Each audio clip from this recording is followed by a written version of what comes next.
Olá, muito boa noite para todo mundo. Eu sou Pedro Costa. Sejam sempre muito bem-vindos ao canal Terra Viva e ao Terra Viva DBO na TV.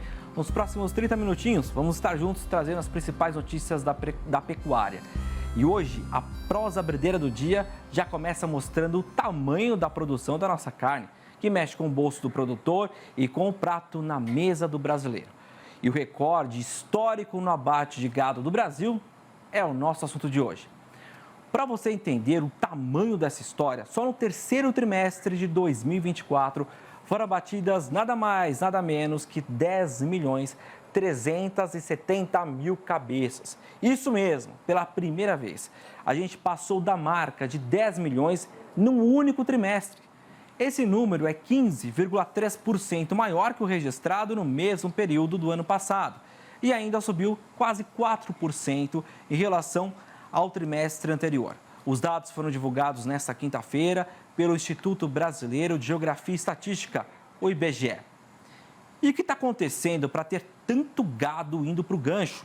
A gente explica. É o seguinte, em 2019 até 2021, o amigo pecuarista deu uma segurada nas fêmeas esperando o melhor momento. Só que agora, com o preço do bezerro despencando, não está valendo a pena segurar a vacada no pasto. Então, o que acontece? As fêmeas estão indo lá para o gancho, para o frigorífico. Só para ter uma ideia, o abate de fêmeas aumentou 19,6% de acordo com o IBGE em relação ao mesmo trimestre de 2023. E não para por aí. O abate de machos também cresceu com alta de 12,5%. E esse movimento não é só para os bovinos. Os pesquisadores do IBGE também mostram que os suínos e os frangos também estão neste embalo, um recorde de abate neste período. Sinal de que a produção pecuária brasileira está mesmo a todo vapor. E isso não é só porque o mercado interno está consumindo mais carne, não. As exportações também estão bombando. Foram aí 706 mil toneladas de carne bovina exportadas nesse trimestre, aumento de 30,6% em relação ao ano passado, com o mês de julho, agosto e setembro batendo recorde atrás de recorde. Então, para a gente entender melhor como é que ficam os rumos daqui para frente e também os números divulgados pelo IBGE, a gente convidou alguém que é muito sabido no assunto, que é o Iago Travagini, head de pecuária da consultoria Agrifato. É com você, meu amigo. A divulgação desses dados pelo IBGE só reforça o que a gente já vinha apontando há um tempo, sobre como o ano de 2024 vai ser marcado pelo ano em que o Brasil mais produziu carne bovina e que mais abateu bovinos. Esses números do terceiro trimestre, em que a gente ultrapassa 10 milhões de cabeças, só reforçam esse sentimento de como a pecuária brasileira evoluiu para chegar nesse ponto, da maior produção de carne bovina acontecendo em um ano na história. Pontuado isso, o que a gente está vendo agora especificamente, nessa última semana de dezembro, é uma pressão muito grande sobre os preços, porque o preço sai de um patamar de 240 lá no final de agosto para bater 350 ao final de novembro, um avanço de R$110, Até a verdade, se você pegar desde junho, quando bateu 220, um avanço até maior, de mais de R$130 por arroba. Isso trouxe um peso para o consumidor que começou a questionar se ele conseguiria pagar esse patamar de preço, E por consequência, a gente começou a ver nessa primeira semana de dezembro e principalmente ali nos últimos dias de novembro, uma pressão maior dos frigoríficos para recuar os preços. Aconteceu primeiro na bolsa e a gente começou a ver isso ganhar respaldo no mercado físico, As quedas de preço começaram a se tornar mais factíveis no mercado físico. O que a gente observa daqui para frente? Festas de fim de ano, o consumo vai continuar aquecido, porém a pulada, o recesso, a depressão pós-financeira os preços um pouco para baixo. Porém, no longo prazo, quando a gente avalia o que aconteceu em 2023 e 2024 com um forte descarte de fêmeas, que a gente deve ver já em 2025 e 2026, primeiro no bezerro e depois no boi gordo, uma valorização de preços. E aquela onda foi durante 5 meses de fato, mas sim é promulgada e trazida pela oferta, pela restrição de oferta, por conta justamente dessa menor quantidade de bezerros que estão sendo desmamados, que geram uma alta no preço do bezerro, consequentemente uma maior retenção de fêmeas e que no final das contas uma menor produção de carne.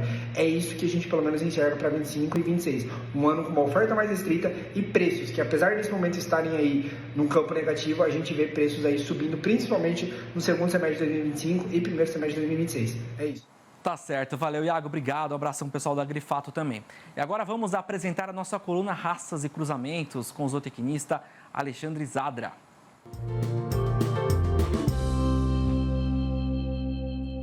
E olha, a pergunta de hoje veio lá de Timão, no Maranhão, mandada pelo Eduardo Machado. Ele está querendo saber se a vaca tem problema de parto no cruzamento de touro caracu com vaca Nelore, sendo que as vacas são de segunda parida. Pois então, vamos escutar o que o Zadar tem para dizer. Olá, Eduardo. Bem, essa é uma pergunta interessante. Temos visto essa preocupação aumentar no campo em relação a distocias ou problemas de parto na fazenda. Mas a preocupação maior, Eduardo, é quando usamos raças zebuínas sobre matrizes ou novilhas que não têm cupim, novilhas taurinizadas. O zebu, quando utilizado sobre essa novilhinha, principalmente as precocinhas, que vêm parir com 24, 26 meses, elas ainda não têm uma abertura pélvica suficiente para que venha ter um parto fácil, ok? E o bezerro, o feto, filho dela, que seja zebu, quando pegamos essa novilhinha taurina e inseminamos com zebu, esse zebu fica dentro dela, essa gestação é uma gestação mais comprida. Essa gestação vai ter de 10 a 15 dias a mais do que o normal, do que o previsto. E aí você tem um bezerro que nasce mais pesado. Nos últimos dias de gestação, esses bezerros ganham muito peso por dia. Então nascem bezerros de 35, 40 quilos por vezes, zebuínos, na barriga das taurinas. Mas o contrário não é verdadeiro. A zebuína, pela formação pélvica dela, mais oval, quando ela tem os ligamentos superior e inferior da abertura pélvica, ela abre e fica uma abertura bem grande para parir qualquer raça que seja. A gente sabe que tem que tomar cuidado com novilhas, logicamente, porque elas vão parir com mais leves, com menor abertura pélvica. Mas, como você tem fêmeas de segunda cria, então pode ficar tranquilo, qualquer raça que você usar será muito boa. Se você quisesse fazer inseminação com uma raça de grande porte, você pode usar o charolês, fará um animal terminal para matar macho e fêmea. Você fala, não, Zadra, eu quero um europeu de maior porte, mas eu quero aproveitar as fêmeas. Eu ia te indicar o Black Cimental na Nelore. Ah, Zadra, eu quero usar touro e caracu. Eu quero usar touro caracu, que meu vizinho tem aqui caracu, eu posso comprar dele. Vai dar problema de parto, como você perguntou? Não, Eduardo, não vai ter problema de parto. O caracu, na sua fêmea Nelore, como o caracu é 100% tropical, na sua fêmea Nelore, que é 100% tropical, logicamente, fará animais 100% tropicais, F1 caracu Nelore, o que por si só também podem ser aproveitadas como matrizes, e você pode usar até uma raça europeia. Para complementar melhor, você pode usar um Angus, um Hereford, sobre a sua caracu Nelore. Se você for usar touro, você pode usar os bimestiços, como o Brangus, Braford e o Canchim, para fazer animais muito pesados, ok, Eduardo? Espero ter respondido sua pergunta. Um abraço a todos e vamos para o campo. Valeu, Zadra. Obrigado pelas informações. Rápido intervalo, daqui a pouquinho a gente traz para você, para o amigo, para a amiga pecuarista, a entrevista do dia. Hoje é celebrado o Dia do Solo e aqui na nossa prosa, após queimadas, rebrota do capim cria ilusão de ótica escondendo solo pobre sem nutrientes essenciais. Para não cair nessa, a gente traz para você logo mais no intervalo informações para vocês. Não saia daí. Impresso ou digital? Se você quer o melhor conteúdo para a pecuária, fique com os dois. Tenha sempre seus exemplares da DBO à disposição, no escritório, na caminhonete ou ao alcance de seus colaboradores na fazenda. DBO é fonte de conhecimento, reportagens de campo, matérias, artigos e análises de mercado. Entre lá na nossa loja no portal DBO e faça sua assinatura impressa e digital ou só digital. Olha só, o Terra Viva DBO na TV já está de volta, trazendo uma informação muito importante. Após queimadas, rebrota do capim cria uma ilusão de ótica, escondendo solo pobres e também sem nutrientes essenciais. Como hoje é dia do solo, uma data importante para falar desse tema, a gente trouxe alguém muito importante para falar sobre este assunto. A gente conversa agora com o Rodrigo Campos, engenheiro agrônomo, gerente de pesquisa e desenvolvimento da Agronelli Soluções. Olá, Rodrigo, bem-vindo à nossa comitiva do Terra Viva DBO na TV. Boa noite, Pedro. Obrigado aí pela oportunidade. Vamos conversar um pouquinho sobre solos. Exatamente, o solo ele é vital, ele é o mais importante para você ter uma pastagem de qualidade, né? Tanto é que a gente falou já, né, num termo, agricultores de pastagem, exatamente para ter aquela nutrição essencial que vai trazer alimento para o gado de qualidade. Então vamos falar então, Rodrigo, qual a importância de discutir a saúde do solo no contexto das queimadas, especialmente em regiões onde a produção agrícola, onde a produção de pastagem é mais evidente. Perfeito, Pedro. Hoje nós precisamos realmente entender, né, em que posição se encontra esse solo, quais nutrientes, como que está a atividade biológica desse solo, qual que é a profundidade, estrutura, enfim, vários fatores que nós precisamos identificar para a gente realmente saber, né, como que está essa saúde do solo para a gente conseguir ter boas produtividades, boas pastagens, né, pastagens de qualidades, aumentar a nossa produtividade, né? Então nós precisamos realmente entender, né, a saúde do nosso solo, como que ele se encontra. Agora, a questão da rebrota do capim após uma queimada pode dar a impressão de recuperação, mas como identificar se o solo realmente está empobrecido de nutrientes? Esse é um fator que o pecuarista ele realmente passa despercebido, né? Após uma queimada, alguns dias depois desse incidente que ocorreu no Brasil todo aí, o capim começa a rebrotar.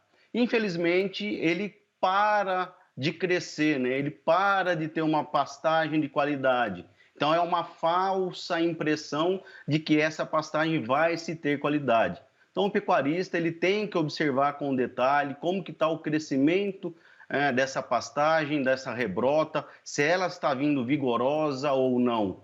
Então, no início, né, dos 10 primeiros dias após essa queimada aí, a rebrota, os pastos ficam mais verdes, ficam mais vistosos, né? O gado gosta desse broto novo por causa da palatabilidade, mas logo após um período ela se estagna, então ela para o seu crescimento. Então nós temos que observar detalhadamente aí, o pecuarista precisa rodar suas áreas, precisa rodar os seus piquetes realmente para entender e ver se aquela pastagem ela está vindo com mais vigor. Perfeito. E quais são aí as práticas mais indicadas para restaurar a fertilidade do solo após as queimadas? Após aí as queimadas, Pedro, nós precisamos fazer uma análise de solo muito bem feita, né? Estruturada, conhecer as camadas em profundidade, de 0 a 20, 20 a 40, 40 a 60, porque como as demais culturas, os passos, né? A braquiária, enfim, as pastagens, elas precisam levar raízes em profundidade. E através de uma análise de solo bem adequada, bem analisada, nós vamos entender a necessidade de nutrientes para a gente conseguir fazer essa recuperação. Então, nós precisamos fazer uma boa análise de solo, né, com qualidade, com boas práticas de manejo, para a gente conseguir recuperar esses solos. Tá certo. Na questão dos incêndios ainda, né, que nós estamos falando, como é que o manejo integrado, como a integração lavoura, pecuária, floresta, a famosa ILPF, pode contribuir para a recuperação e também a manutenção da qualidade do solo? Após essas queimadas, aí, com certeza o produtor vai começar a fazer as análises desse solo, a necessidade de reposição dos nutrientes, fazer uma boa correção, uma boa adubação para introduzir o ILPF. A adequação da área para as plantas de florestas, né, dos eucaliptos, em suas posições, os espaçamentos, né, identificar qual cultura que vai ser instalado, se vai ser uma soja, se vai ser um milho, qual pastagem ele vai levar para a integração. Então, após toda essa análise, essa adequação, ele inicia assim um manejo, né, com a lavoura para depois introduzir a pecuária. E acaba que dentro de 1 ano, 2 anos, esse ciclo se torna recorrente. Então, nós vamos ter um manejo muito equilibrado dentro desse sistema. Então, após as queimadas, a primeira prática é uma análise de solo muito bem feita, a adequação da área para receber essas mudas de eucalipto, identificar qual cultura que ele vai instalar para fazer uma boa prática de manejo e seguir com uma boa pastagem. Agora, vamos falar sobre tecnologias, né? Existe alguma recente que possa auxiliar, então, os pecuaristas, né, os produtores, para monitorar a saúde do solo, prevenir essa degradação e aproveitando, né, o uso de bioinsumos também, eles ajudam nesse sentido, podem contribuir de que forma? Olha, Pedro, hoje nós temos as imagens de satélite que nos ajudam muito a identificação de áreas degradadas, áreas onde que nós precisamos contribuir com a recuperação desses espaços, a bioanálise, onde que é identificado, né, enzimas do ciclo do enxofre, do ciclo do carbono, que a gente consegue sim trazer boas práticas. E os biológicos, ele está num momento muito de ascensão, né? Hoje todas as áreas aí de recuperação de pastagens, de implantação de lavouras, os biológicos são muito bem-vindos, né? Trazer as atividades biológicas desse solo mais vivo. A gente fala que deixar o solo mais vivo, ativo. Então é muito importante. E as tecnologias, elas são muito bem-vindas. As imagens de satélite, a própria bioanálise. Então são algumas tecnologias que estão vindo, né, para ficar nesse monitoramento. Exatamente, Rodrigo. Você falando agora sobre deixar o solo vivo, me fez lembrar da saudosa e memorável Ana Primavesi, que falava tanto sobre o solo, né? Você, como agrônomo, sabe que essa mulher rompeu a barreira do tempo em relação ao que é a nutrição do solo e falando sobre a vida que ele tem, a importância de cuidar de uma forma cada vez mais zelosa, né, da qualidade deste bem que nós temos, né, que é o solo que vai produzir capim, produzir alimento, né, a base de tudo. Muito obrigado, Rodrigo, pela sua entrevista. Obrigado, um Pedro. Fim de semana, parabéns pelo trabalho e até a próxima. Muito obrigado, até a próxima. Valeu. Rápido intervalo aqui no DBO na TV. Tempo para molhar a garganta com gole d'água. A gente traz depois do intervalo a cotação da arroba do boi, que teve 18 mudanças nas 32 regiões pesquisadas em todo o Brasil. E olha, como diria o Sidney Mask, o facão derriçador de preços passou. A gente traz os detalhes daqui a pouquinho.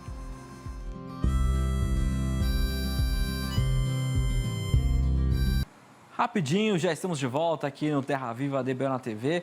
Olha só, no mercado atacadista de carne, os preços continuam em movimento ascendente, com destaque para alta na carne com osso.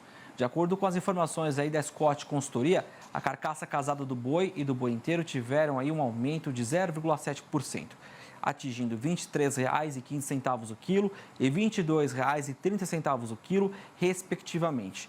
Em contrapartida, o preço da vaca casada registrou um pequeno recuo de 0,7%, sendo comercializada a R$ 21,50 o quilo.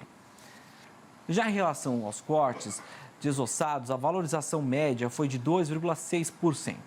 Os dianteiros apresentaram alta de 3,3%, com o lombinho liderando aí um aumento de 6,7%.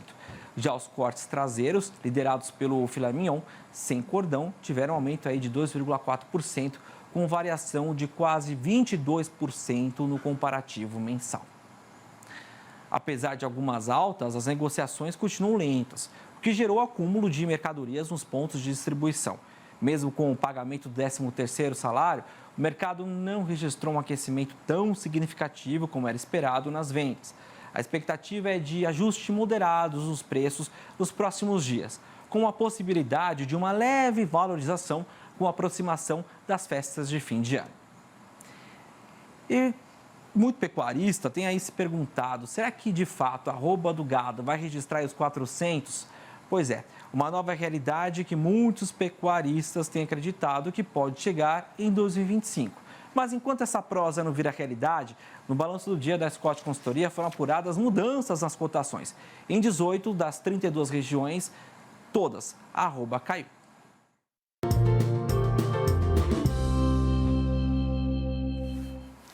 A lista das quedas foi encabeçada por Barretos e Araçatuba, praça boiadeira aqui de São Paulo, onde o boi está valendo, olha aí no mapa, R$ 335,00 e a vaca a R$ 310,00.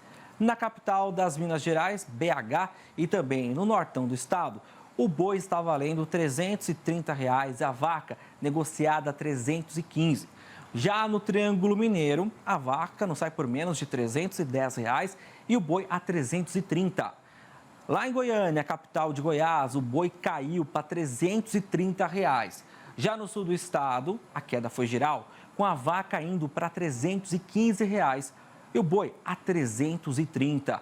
Vamos lá no MS, lá no nosso Centro-Oeste, lá em Dourados, no Mato Grosso do Sul, o boi desceu para R$ 320 e a vaca para R$ 310.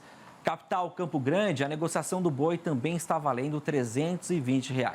Em Três Lagoas, a queda foi geral, com o boi valendo R$ 322 e a vaca R$ 310. No sudoeste do Mato Grosso, o boi não sai mais do que R$ 310 e a vaca R$ 300 redondos. Já no sudeste, o boi também está valendo 310, mas a vaca caiu para 305. No noroeste do Paraná, o boi agora está valendo R$ 330. No oeste maranhense, o boi desceu para R$ 300 redondos e a vaca 277. Lá em Marabá, no Pará, a queda também foi geral, com o boi valendo R$ 290 a vaca a 275. Em Redenção, a queda foi só para o macho, que vale R$ 290.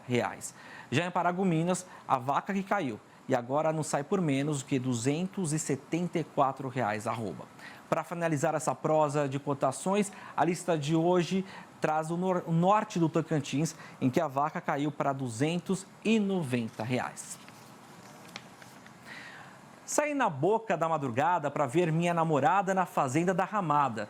Com a chapada ainda escura, a mula em passo de andadura, fui pensando e recordando o tanto de formosura da Maria Rita, a cabocla mais bonita que eu já vi.